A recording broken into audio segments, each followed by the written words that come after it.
It's a hard knock life. A thankless experience, perhaps? Oh, definitely. Unless you win tournaments, then it's great. And everyone says you're a genius. Well, you wouldn't know what that's like either, Kyle. I do. Way back. Long time ago. Indeed. In a game far, far away.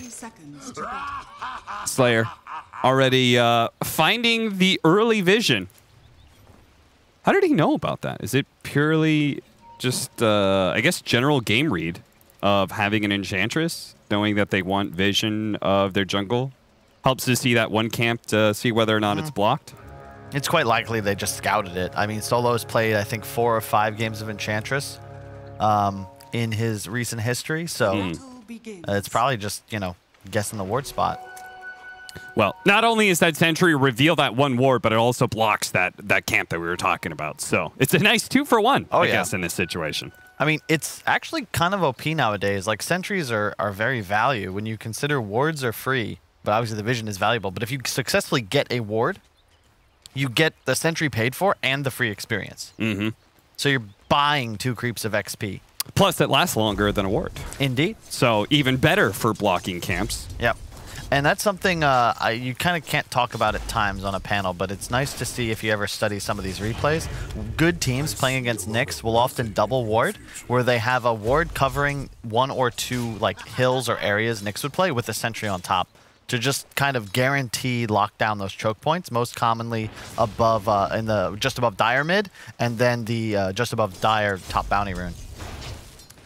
What do we think about these lanes? Because, you know, as expected, we're going to have the Void Spirit versus Bat Rider matchup, but they did go aggro when it comes to Team Unique. Aggro tri-lane Juggernaut, Crystal Maiden, and Shadow Shaman all trying to shut down a Riki plus Enchantress lane, and they're going to leave Ghost Stick alone at top. This will be interesting. You can already see Solo picked up a Satyr, so that's like there's your tri-lane in response. Yeah. The one benefit is, of course, like Nyx is like, you don't really do much in this lane, especially with the Boots first build, but they have lane control, so you're happy for now. Aggro tri-lanes have to work, not in the sense that you get kills, but you actually have to control lane and zone out enemy carry, or you're going to end up falling behind.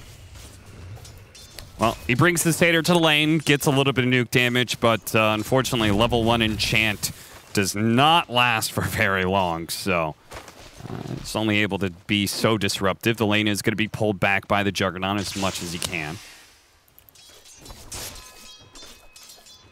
He's going to grab a Centaur, looks like, but so far so good. We'll see how it ends up. I'm not sure how this mid matchup should play out. I think Void Spirit's favored first few levels, but then later on it can get a little more difficult, but you always do have the dissimilate to disengage, and the Nyx will teleport bottom. This is where things get a little spooky, though, because NoTechies are choosing to battle here, and they are pretty outmatched, especially with the CM in lane who can do this. Yeah. Centaur just being hard negated. Does survive through the Frostbite, but another one not just give Unique the gold, but also the experience for that, which is something that's usually lacking in a tri-lane. So now they're all level 2. And we take those. They're going to get lane control too. This is actually the most important part of this lane, but they need to make sure they can block this hard camp. And you can see NoTechies zoning them out. This is a critical creep for them. And they're going to double just battle for the box.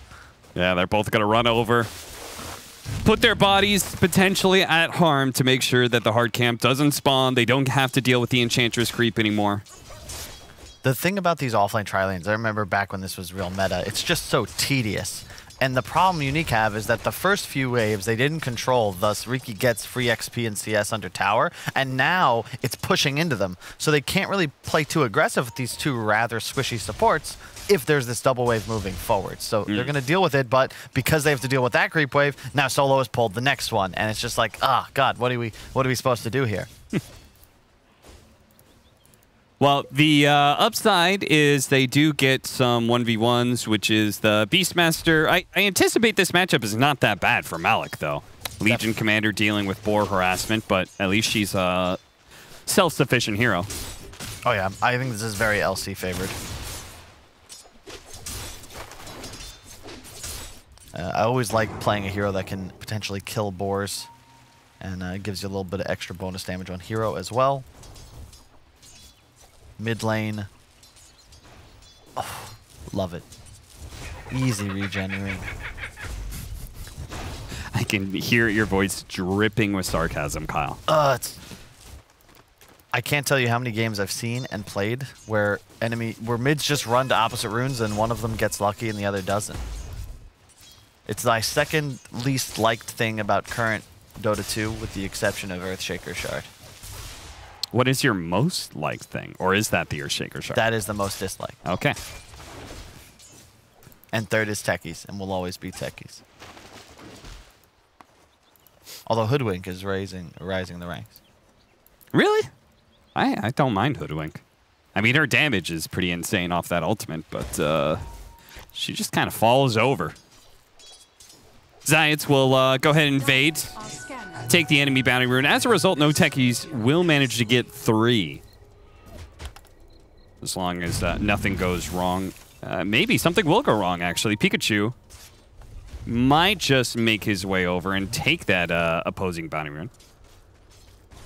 He's also almost level 6, so he'll feel a lot better about the Bat Rider matchup.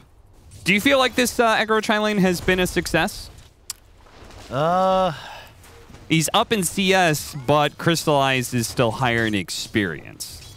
It's tough because how long do you really want to stay here, right? With your heroes also underleveled. At a point, Riki hits 6, and then this gets impossible. So they need to... This is where you have to be taking over as the tri-lane, or you have to be thinking about changing things up. The trouble is, look top. LC is level 6. Jug is level 3. You can't swap anymore. You're stuck here. Yeah. So if you play this right as NoTechies, one good rune, which once again they do not receive, that's suddenly 2 heroes dead bottom, and it's like, wait, can we even stay here anymore? And it's an illusion rune, of course, arguably the best against a bat. You have a free dispel on the sticky. You might just find Zayak. Yeah, he misses out on the Remnant, so he'll miss out on the kill entirely. I love this. My assumption was Ghostic was maybe going to like TP bottom and then just, you know, get a kill with Primal Roar with his Necrobook, push down that tower. Like, that sounds like a decent game plan for me of how to be able to get yourself out of the aggro tri-lane position. Yeah, this would be perfect timing, too, with the catapult, because you're not punishing Solo's pull at the moment. Like, you'll get some damage, but this tower will not die unless more heroes rotate.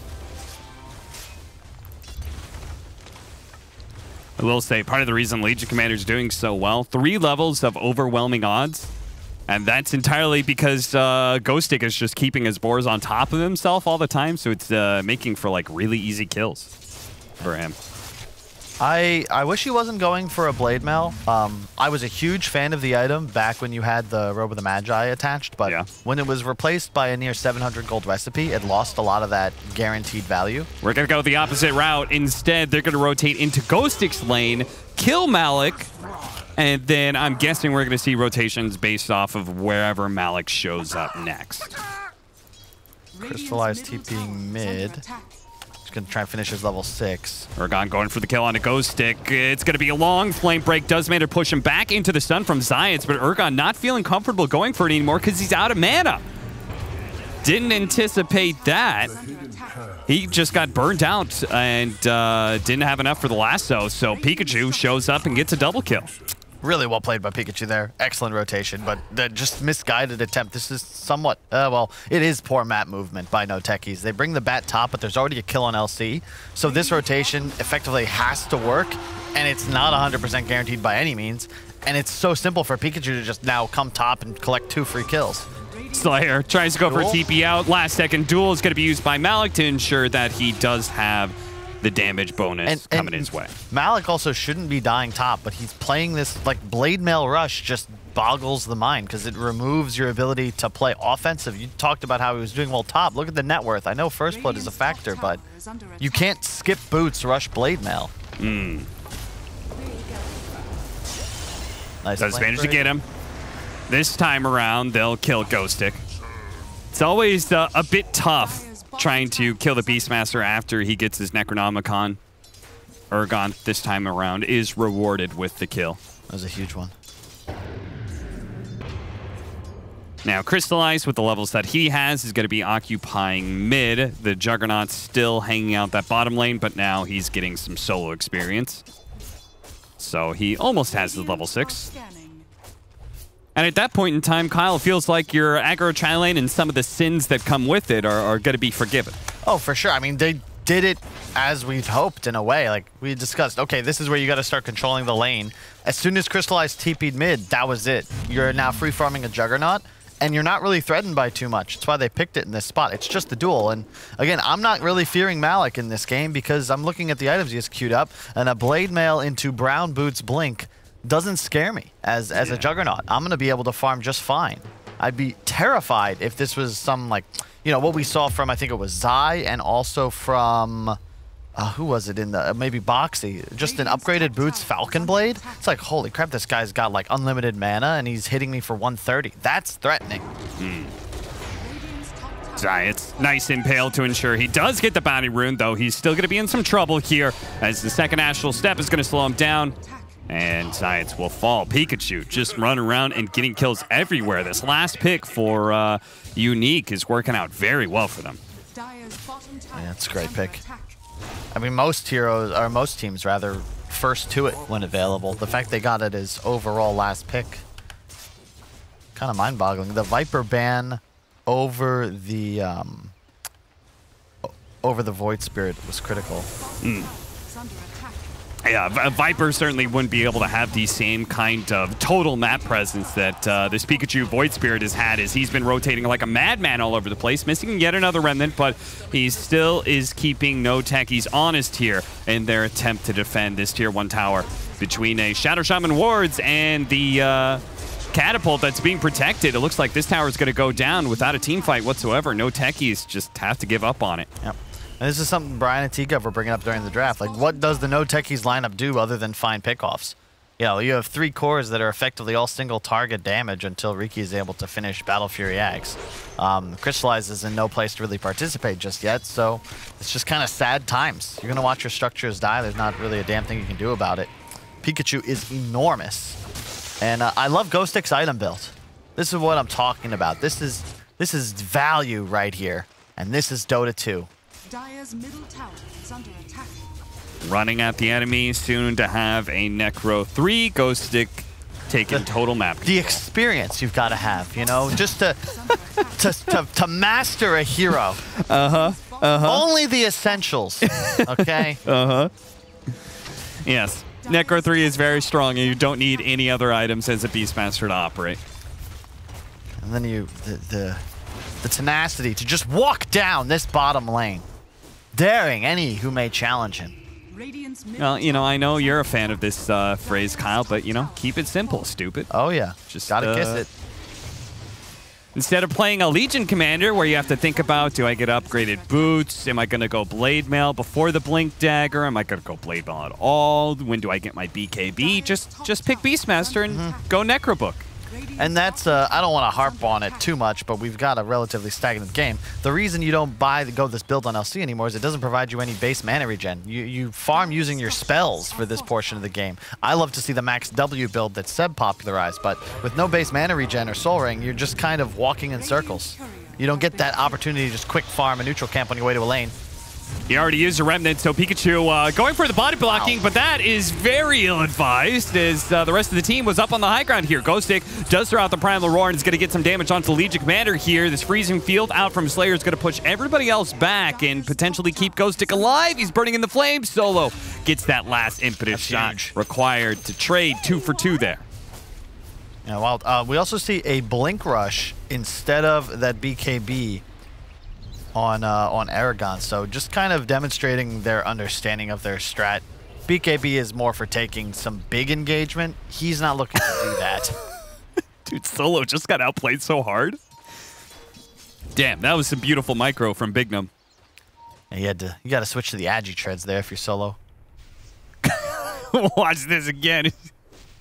He misclicked on that one, surely. At least got one of those awards, but seriously, man, even the last 2. He managed to deny one of them. 4-6. Team Unique up by a K. And so, but it feels worse, right, Kyle? Because NoTechies just doesn't have that mid tower. There's a big difference, map control. Yeah, you can look at it being supplemented by their ward dominance as well. 2 very deep ones placed already by Slayer. and sentries as well. This is what you really got to do against a Nyx assassin. So this whole bottom area of the map is totally under their control. And the sentries, if you notice, they're always on these choke points or hills. So if Nyx does enter the area, he will be spotted and then die. And they need the Nyx assassin for the only way that they can really fight back right now, which is pickoffs. Yeah. Team fights, as we've seen, aren't really NoTechies' forte unless they're setting up alone on a high ground. And that's a 15-minute bottom tower. No rush to even grab the outpost. It's unnecessary. They should have seen that. The pings galore. Yeah, you can't clear creep waves in a smoke against players with a decade of experience. Pikachu showing himself, the rest of the team moving around and looking to claim bounties. Good read by Zayats there as the Nyx assassin, but looks like they may still find Crystallize here. Crystallize. Necrobook is going to time down in a second here, so fortunately, they do still have a dust left, and that's going to be Pikachu, both with the dust and with the kill. He was the one who pinged that. He pinged out that they were smoking and likely on his ancient camp. Maybe he thought they were just going to keep the triangle hold, you know? Well, they did. They ran to the top rune and killed him. Well, I'm just saying, maybe he didn't expect them to keep invading, you know? Make the full loop into the dire jungle and find him there farming that hard camp. It's just, it's that Unique are playing this as they should. Like, they have so much confidence because they recognize that as long as they're grouped up, NoTechies isn't taking a team fight. They're going to lead off with the duel here onto the Juggernaut. The Juggernaut might just die from this. He does. The Impale comes in at the last second to ensure the kill. It's a trade-off, though. The Legion Commander dies, and now the Bat Rider tried to come in and finish off Ghost Stick. He's going to die solo, looking for that last impetus shot to kill. Ghost Stick is not going to find it.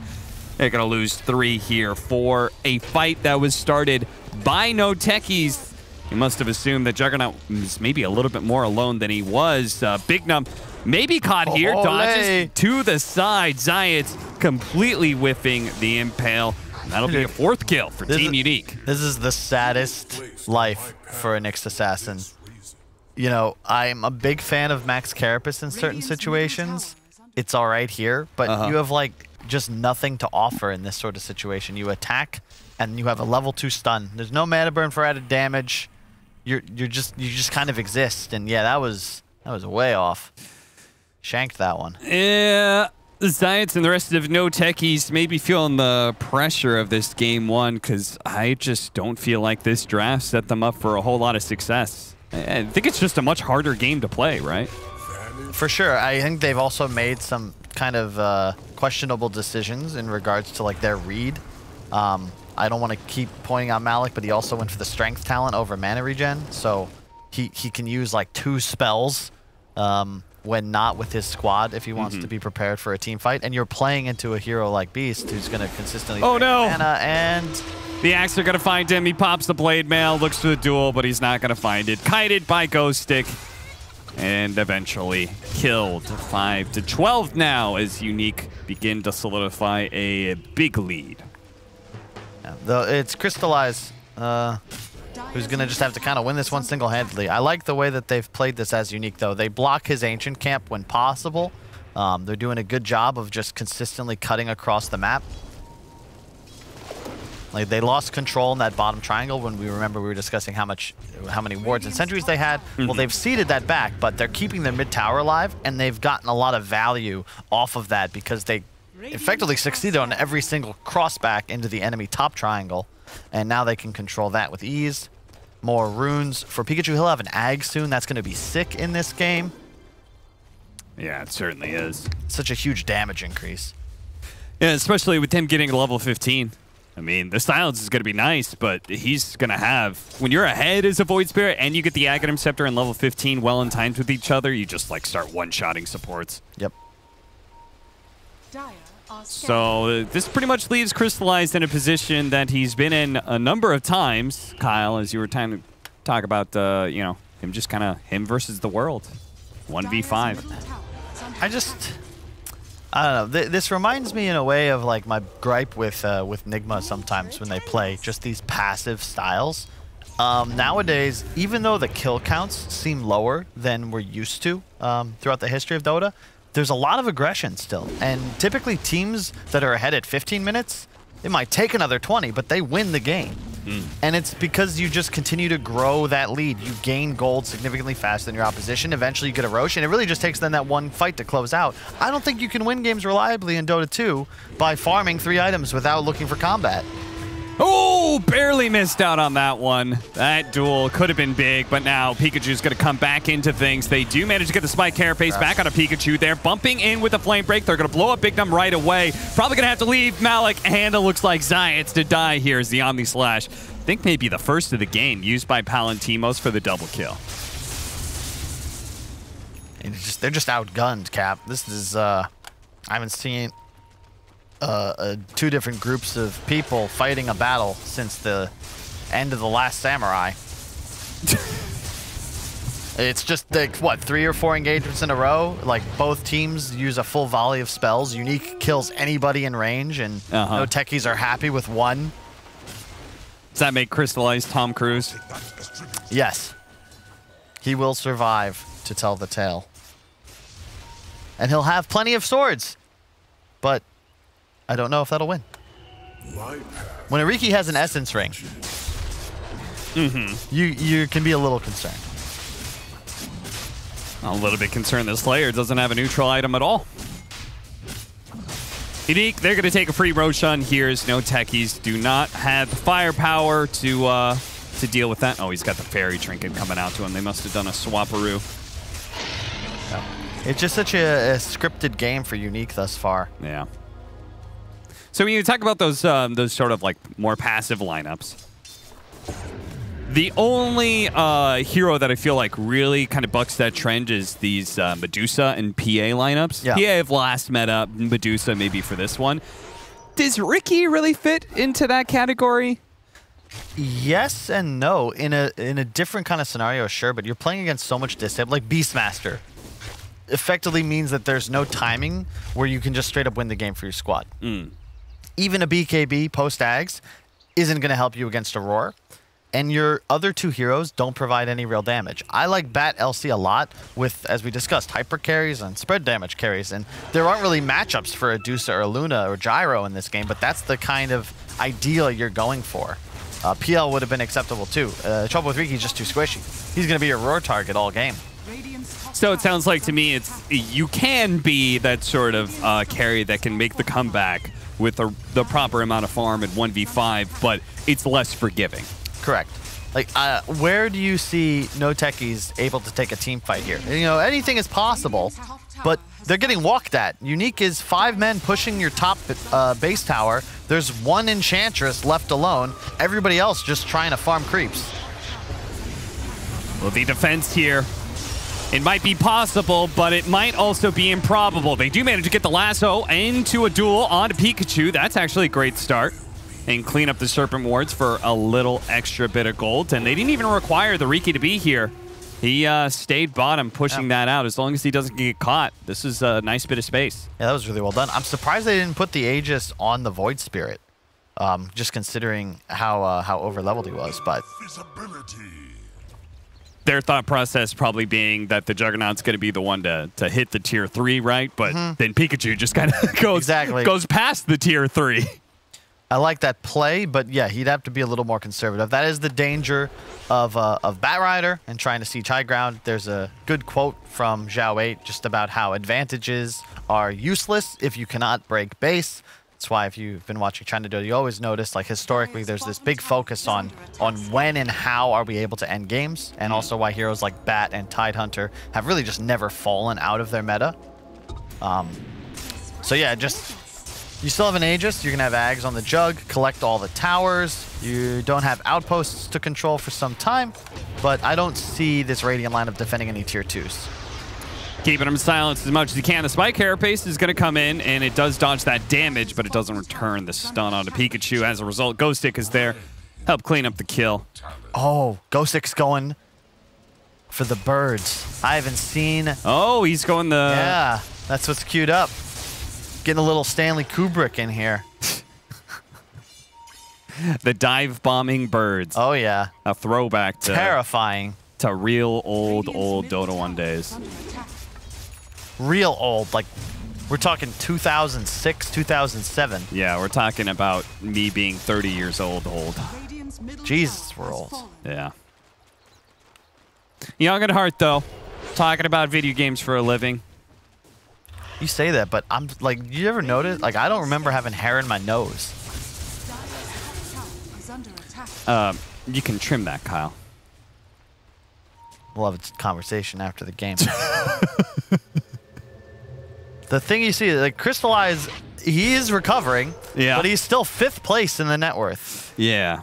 I do love that Aragon has Shiva's queued up. Fun fact, viewers at home, Shiva's has an AoE health reduction healing aura, 25%. Consider active Spirit Vessel is 45%. That's a huge deal. I'm surprised more people don't pick up this item. That's so much value. Kyle, what? You got to be 100% honest with me. What? When did you discover that? I don't see why that's relevant. Because the way you put out that fact, I know it means you discovered this somewhat recently. Yesterday. I hope your mute button didn't work. But yes, they Shiva's they dialed back Spirit Vessel. They're like, no, this item is way too. It counters these so health good. regen too much. And they gave it over to Shiva. So good. Yeah. I mean, it makes sense because for the longest time, Shiva's was just kind of like the other armor item, but now they've given it a very unique purpose. It's unbelievable. Like, even against heroes like Death Prophet. If they can get a duel here, especially with the Vendetta hit as well, that is so much burst damage. They're going to be able to bring down Palantimos. They timed the Aegis expiring with a nice aggressive move from NoTechies, and now they're going to try and chase down Pikachu as well, who is out of Astral Steps. He does still have a bit of defensibility there with the Yule Scepter, so they're just going to go ahead and push down this mid tower. They're finally maybe going to get it. And Ag's the dive bomb! No way he saw that coming. Here, the bird. It comes. It shouldn't kill the Hawk. I don't understand that. The Hawk is stunning the enemy. It's not a bumblebee. Like, it doesn't leave its stinger in and succumb. It should just stun and then circle back up in the air for another round. You're going to watch that Palantimos kill. I mean, nice bait by Solo, man. They really back that one up. Because they know the Juggernaut has the tools. He's pretty much maybe one of the only ones to actually kill this Enchantress thanks to his Aghanim Scepter. They're going to find the Nyx Assassin, though, as we head back into real time here. And Unique will reclaim their advantage unless... Oh, Pikachu! Yule Scepter, Astral Steps. He's got his Essence Ring as well. He's back to being very healthy, in fact. Jeez. They blew everything on him. Not the Omni, but I don't know if the Roar was really necessary. But hey, whatever. You get him. You're going to get some vision, too. Still in a great position is Unique, but those fights have kind of brought NoTechies back into this. Riki is one of the most effective users of net worth when you go this build. So he's still not in a game-winning position, but consider his next item is... Okay, it's BKB. I thought he might just go for like a crit stick right away. But he does some massive damage if he catches anybody off guard. And NoTechies do have 2 of the best single target lockdowns in Dota against 2 carries that don't really scale with survivability too well. Yeah. As we saw with that Aegis Fade. Like, you get lassoed into unfamiliar territory, you just get popped.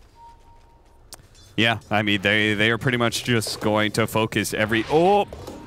Almost got the dive bomb to stop the TP out. It is still Unique, holding a rather large net worth advantage and a whole lot of the map.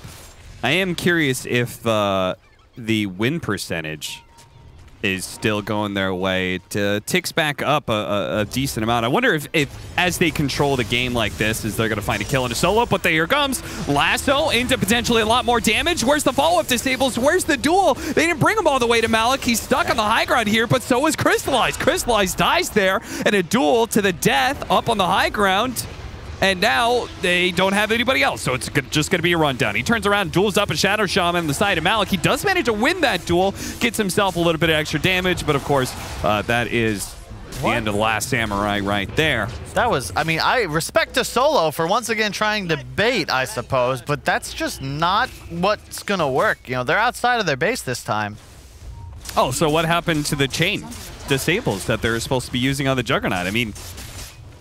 I thought the whole play was lasso him into the duel every time. Riki, BKB just got hexed up and shackled and immediately died. The danger of the hero again. Lots of effective damage with this build, but that requires you to actually get spells off. Solo tries to take one of the boars, tries to slow down this push. And, well, he does do that. Thanks in part to the shard, that constant heal that he's got going on. They're going to take the melee barracks and start backing up. They don't want to risk going for more here just because Roshan could be up at any moment. Of course, we know it's going to be a little while longer here, but potential spawn time has begun. Yep, runes spawning. They've got both outposts. Now try to guarantee these top bounties. And this is the standard how to win a game strat. Stand on enemy high ground and wait for them to run at you. And it does appear like NoTechies might. All right, well, Solo is trying to bait again. Back up. They're going to smoke. Solo's going to do this a third time here. Hello, everybody. Okay, he's going to get Swift Slash. They're going to go for their duel. They do manage to get it onto the Juggernaut here, but he already got him spin off, so they're not actually able to deal that much damage back to him when it comes to magic. Malik is going to die for this, and they don't have any further disables to deal with them. Crystallize just one disable, and he gets popped really quickly. GG. Well played is the call from NoTechies, the lineup of Team Unique. Just with the very solid meta draft, managed to get the